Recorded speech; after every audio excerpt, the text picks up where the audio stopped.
Kewaspadaan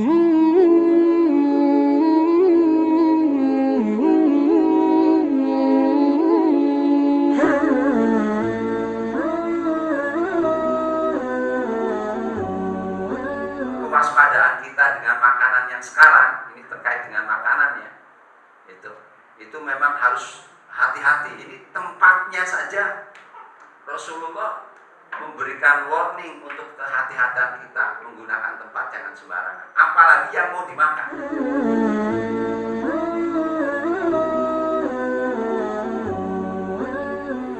Assalamualaikum warahmatullahi wabarakatuh. Bismillahirrahmanirrahim. Alhamdulillahirabbil alamin. Wa bihi nasta'inu ala umuri dunya waddin. Asyhadu an la ilaha illallah al-malikul haqqul mubin wa asyhadu anna Muhammadan abduhu wa rasuluhu shallallahul alaihi wasallam. Allahumma shalli ala sayyidina Muhammadin fatihil ma'ulik wal khatimi lima sabaq nasiril haqqi bil haqq wal hadi ila siratikal mustaqim wa ala alihi haqqa qadrihi wa miqdaril azim. Rabbi shrah li sadri wa yassir li amri wahlul 'uqdatam min lisani yafqahu qawli. Allahumma anfa'na bima 'allamtana wa 'allimna ma yanfa'una wa zidna ilman nafi'a wa atina hikmah. Allahumma arzuqna fahman nabiyyin wa hifdzal mursalin wa ilhaman malaikatil qadir. Allahumma barik lana fi maqamina hadza, Allahumma barik lana fi majlisina hadza, walhamdulillahi rabbil alamin. Taqabbalallahu minna wa minkum taqabbal ya karim. Kepada segenap para asatidz, para hujjat, para jamaah, hadirin hadirat, baik yang hadir taklim rutin hingga subuh setiap ahad pagi di Zawiyah Al-Misbah Tijaniyah Pondok Pesantren Al-Um Benteng Suni Asari Syafi'i, maupun yang masih tetap setia mengikuti taklim via live streaming. Alhamdulillah wa syukurillah, kembali di pagi hari ini Allah berikan nikmat yang paling besar bagi kita, yaitu nikmat iman dan Islam serta nikmat afiat di dalam istiqomah ibadah kepada Allah Subhanahu wa taala. Mudah-mudahan kita semua, baik yang hadir di majelis ini maupun yang mengikuti melalui live streaming, selalu Allah berikan keberkahan, keridhaan serta diberikan kebahagiaan lahir batin dunia akhirat.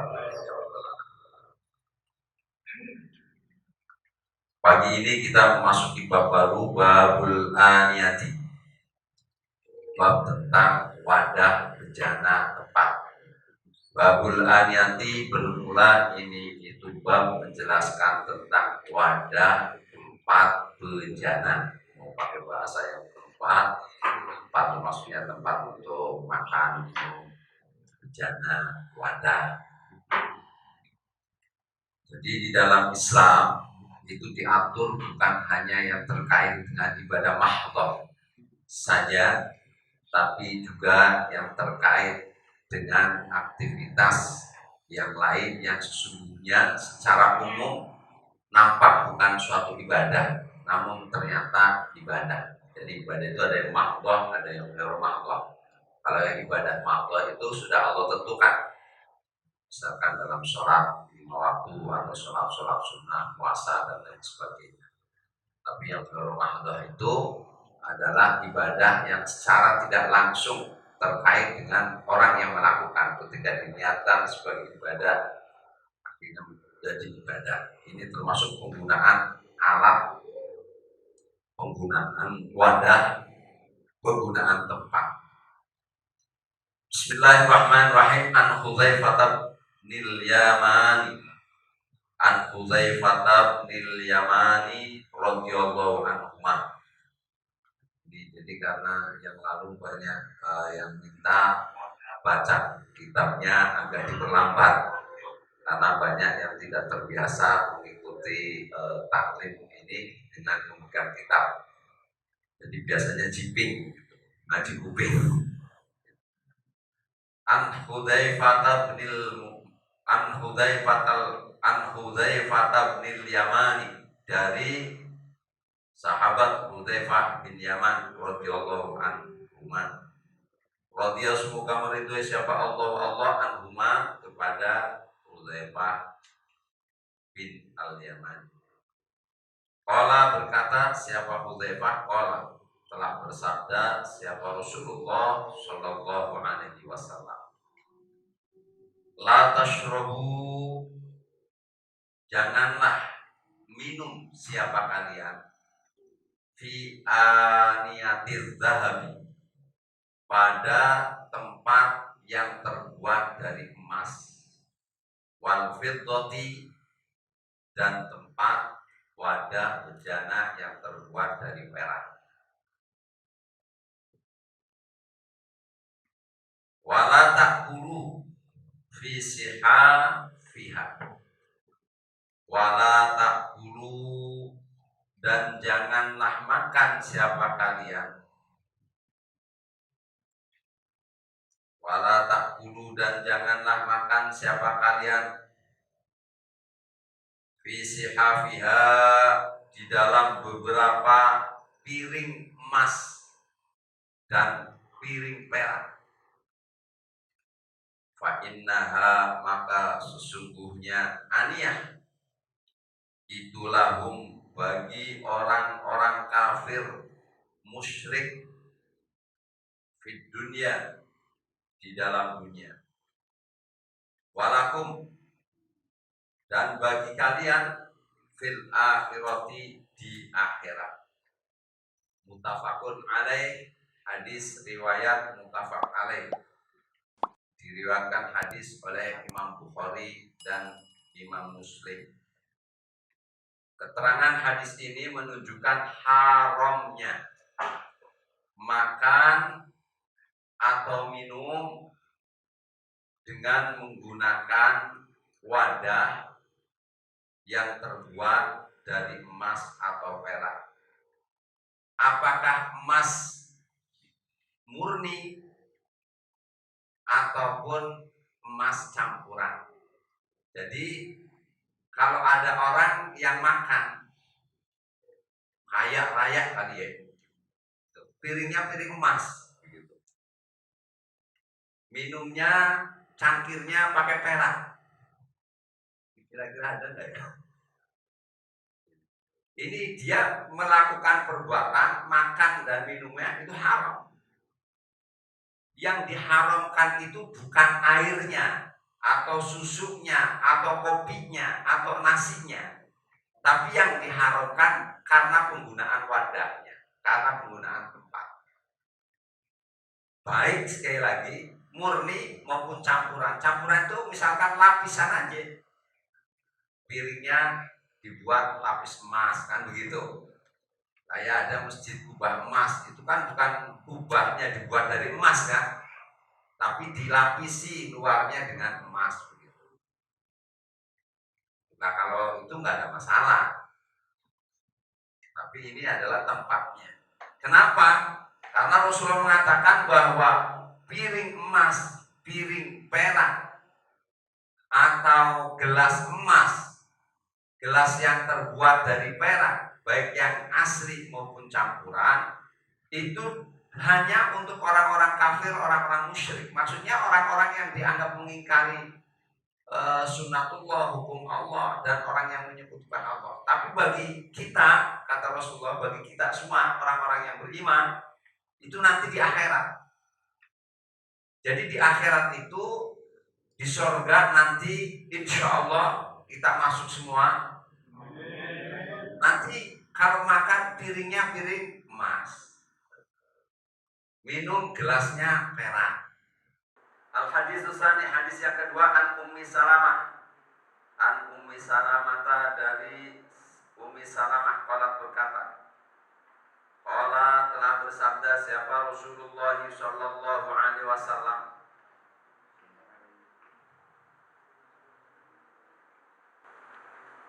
alladzi, bermula orang,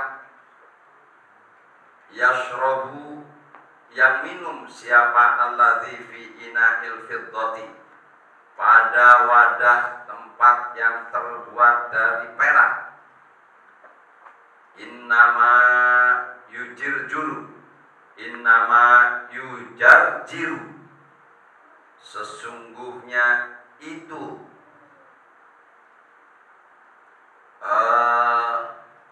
mendidih, ya,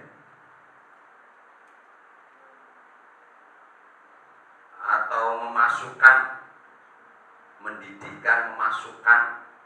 fi batnihi, di dalam perutnya, alladzi akan naro jahannam, neraka jahanam, api jahanam. Muttafaqun alaih, hadis riwayat Imam Bukhari dan Imam Muslim. Orang yang minum dengan wadah yang terbuat dari perak, itu berarti seperti orang yang menuangkan, yang meminumkan, yang mendidihkan api neraka jahanam di dalam perutnya. Jadi orang yang minum dalam wadah perak ini akan minum api neraka jahanam, yang nanti perutnya itu langsung gemurucuk, itu mendidih, ya otomatis akan hancur itu perut. Karena kalau bicara naru jahanam, bicara nar, api neraka ini, apalagi jahanam, itu dalam suatu riwayat kalau diambil itu satu darah, kemudian diletakkan di antara kaki kanan dan kiri, kita berdiri, apinya ditaruh di tengah antara kaki itu, kita berdiri, itu begitu taruh, itu langsung otak kita mendidih. Loh, kok bisa begitu? Karena panasnya.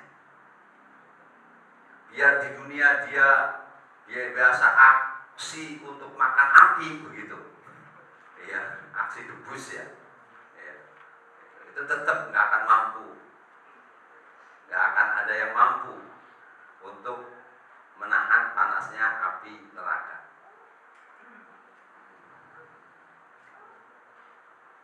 Al-haditsus salis wa an Ibnu Abbas, dari Ibnu Abbas radhiyallahu anhuma, qala, berkata siapa Ibnu Abbas, qala, bersabda siapa Rasulullah sallallahu alaihi wasallam, idza dubighal ihabu faqad tahura. Idza dubighal ihabu, ketika disamak apa al-ihabu, beberapa kulit lulang, faqad tahura, maka sungguh suci apa ihab. Akhraja, mengeluarkan akan hadis siapa Muslimun, Imam Muslim, wa indal arba'ati, dan di sisi imam 4 ahli hadis, ayyuma ihabu dubigha, dengan menggunakan lafaz ayyuma ihabin dubigha, bermula kulit yang mana saja itu dubigha, disamak. Jadi ini menjelaskan tentang sesuatu yang najis tapi menjadi suci. Berbicara tentang lulang. Lulang itu kulit bangkai. Kulit bangkai itu mengikuti hewannya. Jadi kalau ada kambing, ada kerbau, ada unta yang mati dengan sendirinya, tidak disembelih, atau disembelih tapi tidak sesuai dengan syar'i, tidak sesuai dengan tuntunan hukum Islam, maka kebo, sapi, kemudian kambing, ataupun untanya itu jadi bangkai. Nah, ketika jadi bangkai, maka dia haram untuk dimakan dan najis. Yang najis itu bukan hanya dagingnya, kulitnya, rambutnya juga najis. Tapi khusus untuk kulitnya, untuk tulangnya ini bisa suci dengan cara disamak. Jadi misalkan ada kebo mati, kalau kebo jangan meninggal dunia ya, nanti keliru gitu. Itu tetangga saya kemarin mati, jangan bolak balik. Ini menyangkut bahasa ya. Kalau kebo ya mati, walaupun mati sebetulnya bahasa yang netral karena dari kata mata yang mutu. Tapi untuk orang kita, orang timur, kalau pakai orang mati kayaknya gimana gitu kan. Nah, kalau orang hamil, iya, ibu-ibu hamil kan. Kalau kebo, bunting. Nah kok kan ini, itu ibu itu lagi bunting begitu. Itu hanya pemilihan diksi ya. Jadi pemilihan diksi dalam bahasa Indonesia itu ada estetika bahasa namanya. Estetika bahasa itu, bahasa ini diucapkan supaya maknanya netral, maknanya halus, maknanya kasar, tergantung. Ya, makanya kalau bisa menggunakan estetika bahasa, itu dia seolah-olah ini orang sopan terus. Walaupun sebetulnya bahasa itu hakikinya kata itu artinya sama, cuma didengar telinga sama dirasa jiwa itu beda. Nah ini kembali tentang menyamak, ibu-ibu, bapak-bapak, hadirin hadirat rahimakumullah. Jadi kalau hewan-hewan yang halal kemudian mati dengan tidak terhormat, tidak disembelih dengan tuntunan syariat, maka dia jadi bangkai. Kulit bangkai, tulangnya, dagingnya, bahkan rambutnya itu najis. Khusus terkait dengan lulang, bukan tulang ya, lulang, kulitnya itu bisa suci dengan cara disamak. Bagaimana menyamak itu? Menyamak itu dikulitin dulu, dilepaskan itu lulangnya, kulitnya dari badannya kebo atau kambing. Jadi kuliti. Sekali lagi, setelah dikuliti, kemudian bersihkan sisa-sisa daging-daging, darah-darah, bersihkan dulu. Setelah itu gosok dengan benda-benda pahit. Kenapa? Yang pahit itu biasa membuat kesel. Misalkan pakai daun bidara, daun jambu, daun yang pahit apa lagi? Daun? Iya, masih lagi banyak. Nah kalau nggak ada pakai kotoran burung, boleh. Kalau darurat untuk gosoknya pakai kotoran burung. Kalau kotoran burung kan najis, iya, tapi diperbolehkan karena unsur pahitnya itu. Nanti kan bakal disiram. Setelah itu digosok, lendir sisa daging sudah nggak ada, bersih, maka dibilas. Nah biasanya kalau kita lazimnya orang kita pakai deterjen, pakai sabun, yang terakhir diguyur rapi, udah dijemur. Maka kulit bangkai tadi yang najis berubah jadi suci. Setelah suci boleh untuk sajadah, boleh untuk tatakan duduk, itu. Tapi tetap walaupun suci tidak boleh dimasak. Jangan salah paham. Oh kalau begitu ini bisa dimasak ini.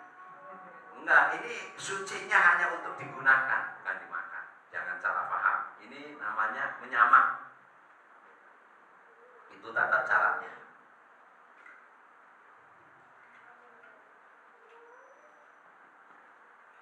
Bismillahirrahmanirrahim. Wa an Maimunata, dari Sayyidah Maimunah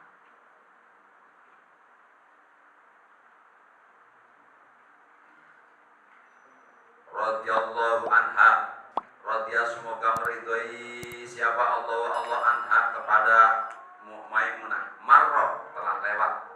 marra lewat siapa Nabi sallallahu alaihi wasallam.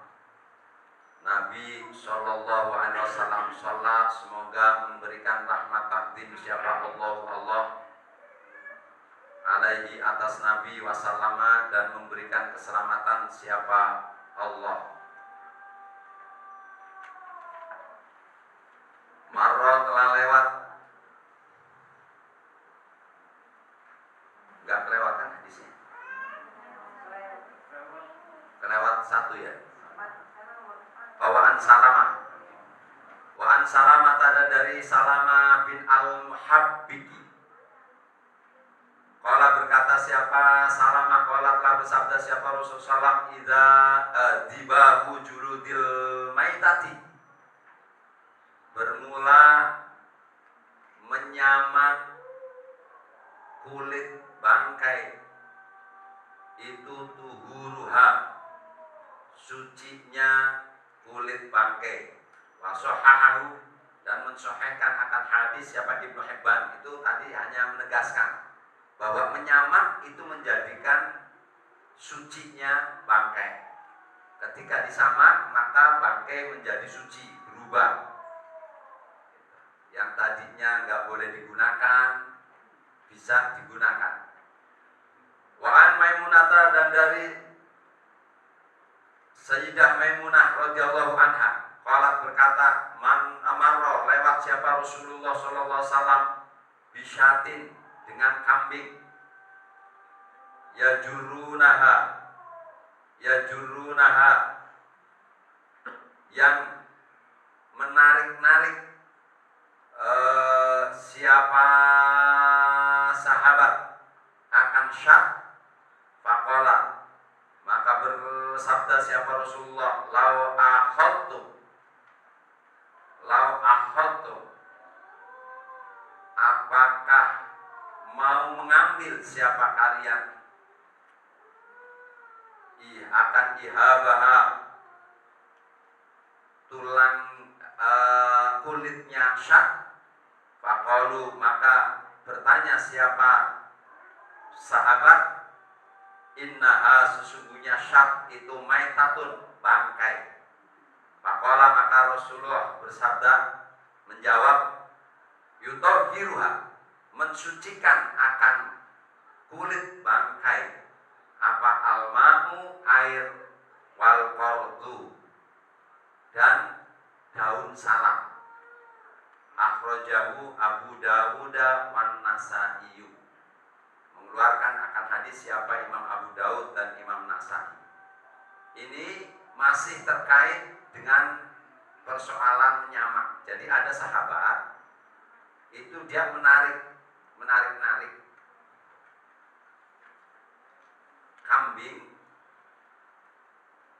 yang mati dengan sendirinya, walhasil bangkai. Kemudian Rasulullah bertanya, apa kamu mau mengambil manfaat dari kulit bangkai kambing itu? Sahabat menjawab, ini bangkai ya Rasulullah, ini kambing bangkai ya Rasulullah. Kemudian Rasulullah jawab, kulit bangkai bisa suci dengan disamak.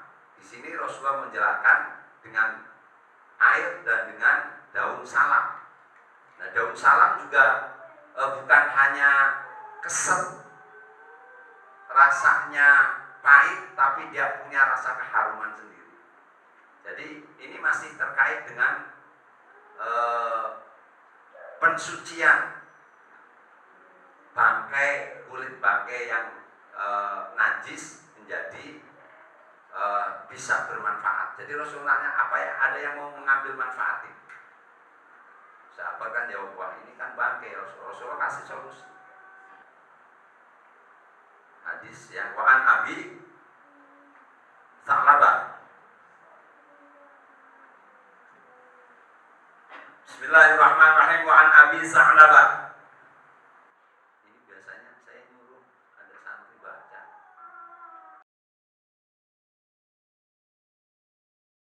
Usmat belum bangun ya. Coba Iksan An Abi Sa'labah. Bismillahirrahmanirrahim. Qala al-musannif rahimahullah ta'ala nafa'ana bihi wa bi ilmihi wa ulumina wa ulikum wa ulum sayyidi solihin wa amadana bi barakatihi fi dharain amin ila al-qam. Wa an Abi Sa'labah, dan dari Abu Sa'labah al-Husaini, dia semoga meridai siapa Allah anhu terhadap Abu Sa'labah al-Husaini.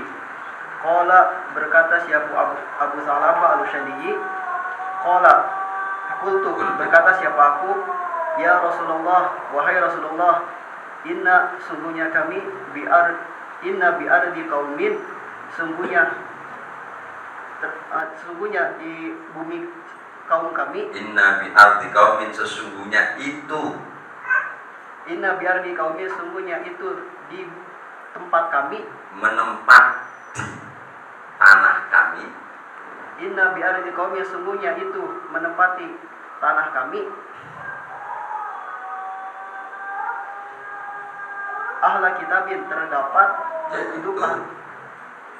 terdapat ahli kitab. Ahla kitabin, yaitu terdapat ahli kitab. Afana kulu, apakah Boleh makan. Afana kulu, apakah boleh makan siapa kami? Fi aniyatihim, pada wadahnya mereka. Qala, maka menjawab siapa Rasulullah SAW, la ta'kulu, janganlah makan siapa kalian fiha, terhadap aniyah, illa alla tajidu, kecuali hendak tidak menemukan siapa kalian akan goiroha, selainnya aniyah.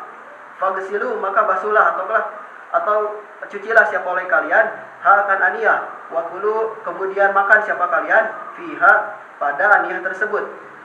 Muttafaqun alaih, hadis muttafaqun alaih, atau diriwayatkan oleh Bukhari dan Muslim. Ya, ini hadis menarik. Jadi Rasulullah ditanya oleh sahabat yang terkait di wilayahnya ada orang ahlul kitab. Nanya, ya Rasulullah, apa boleh saya makan dengan wadah yang dimiliki oleh ahlul kitab di kampung saya? Ternyata Rasulullah melarang. Jangan. Kecuali kalau kamu nggak punya wadah lagi, itu pun dicuci dulu, baru digunakan. Apa kesimpulan dari hadis ini? Yang pertama, yang dimiliki oleh ahlul kitab ternyata tidak dihukumi suci, termasuk wadahnya, piringnya. Nah, kalau kita darurat harus menggunakan wadah punya ahlul kitab, ya harus dicuci dulu. Nah, sementara ahlul kitab yang ditanya oleh sahabat kepada Rasulullah ketika itu betul ahlul kitab, jadi masih mengikuti agama terdahulu, mengikuti ajaran Nabi Ibrahim, masih mengikuti ajaran Nabi Isa, tapi masih murni dalam konteks ketauhidannya. Itu pun wadahnya tetap. Nah, ini ibu bapak hadirin hadirat rahimahullah, itulah yang kenapa, mohon maaf, saya secara pribadi ketika mau makan nih di suatu rumah makan, itu walaupun sudah pesan, sudah duduk, begitu melihat di daftar menunya di situ ada sesuatu yang haram, saya langsung mundur.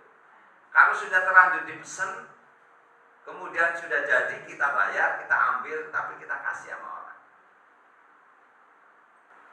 atau kita buang. Makanya ini kewaspadaan kita dengan makanan yang sekarang ini terkait dengan makanannya, itu memang harus hati-hati. Ini tempatnya saja Rasulullah memberikan warning untuk kehati-hatian kita menggunakan tempat, jangan sembarangan. Apalagi yang mau dimakan. Apalagi sekarang, hati-hati betul. Saya masih ingat ketika mengadakan satu penelitian tentang ayam yang dijual di pasaran. Akhirnya kita adakan penelitian, di samping nanya-nanya langsung terjun ke lapangan. Ternyata ada dari ayam-ayam yang sudah mati, tetap lehernya dikasih gorokan seolah-olah ini, tapi dijual kembali. Ada yang istilah ayam tiren, iya kan? Ayam tiren, tapi nggak ada ayam tiri. Ayam tiran gitu. Nah, ini kan urusannya dengan yang makan serta yang masuk. Karena apa? Yang masuk kepada badan kita itu nanti keluarnya akan sebanding. Kalau yang masuk di perut kita, naudzubillah, dari sesuatu yang haram, maka akan mudah ringan untuk berbuat yang haram. Maksiat enteng, ibadahnya berat. Tapi kalau yang masuk di perut kita itu yang halal, ibadahnya akan ringan. Ini konsep. Nah, oleh karenanya dulu kita sudah memberikan tentang kisahnya Qadiyat, kemudian dengan beberapa ulama salaf untuk menetralisir makanan agar tidak menjadi makanan haram yang kita tidak tahu Allah akan halalkan, juga tidak akan menjadi penyakit. Apa? Ketika kita mau makan, itu kita baca bukan hanya Allahumma barik lana, tapi begitu kita makan, bahkan ini dipakai akan lebih baik ketika mau minum. Baca Bismillahirrahmanirrahim. Bismillahi khairil asma fil ardi wa fis sama. Bismillahilladzi la yadurru ma'asmihi da'un ij'al fihi rahmatan wa shifa. Kemudian diminum, kemudian dimakan. Insya Allah, kalau kita tidak tahu itu ternyata ayam yang kita makan haram, Allah halalkan dengan bacaan itu. Dan kalau ada penyakitnya, ada virusnya di dalam makanan atau minum, Allah netralkan jadi obat, jadi rahmat. Itu di era sekarang setiap makan mesti harus baca begitu. Karena makanan sekarang sulit untuk mendeteksi makanan itu betul-betul halal atau thayyibah.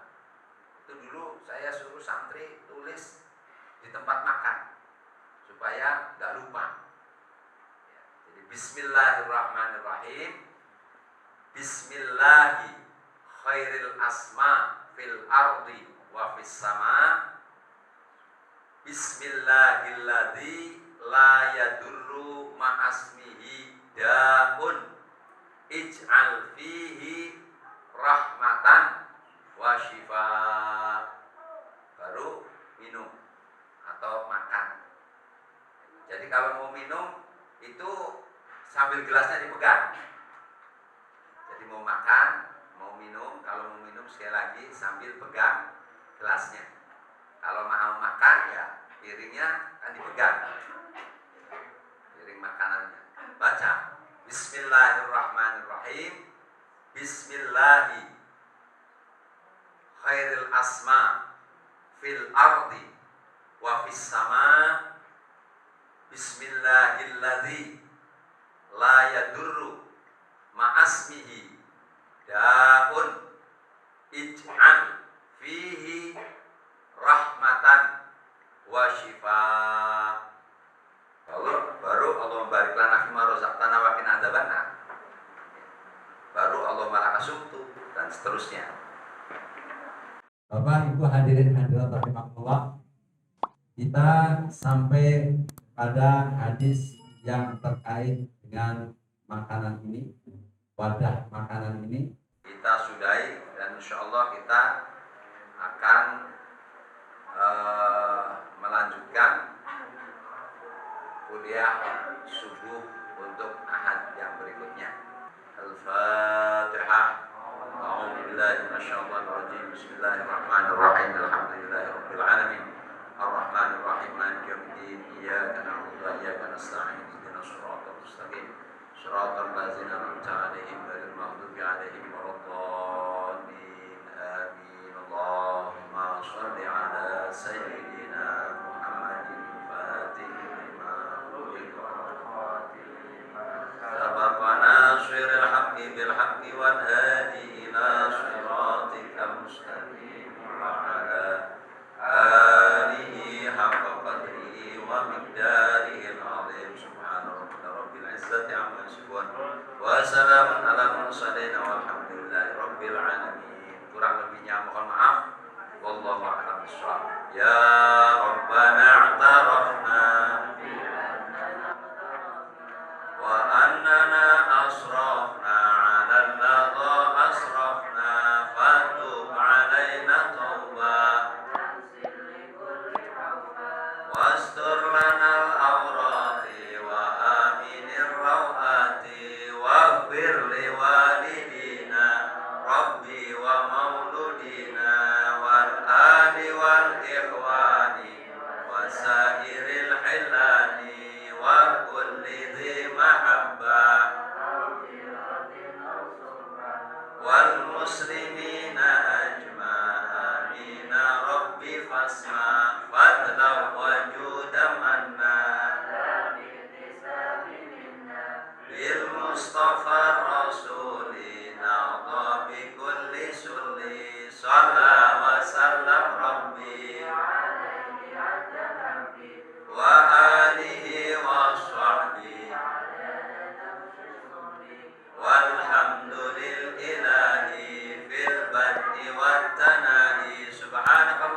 amadu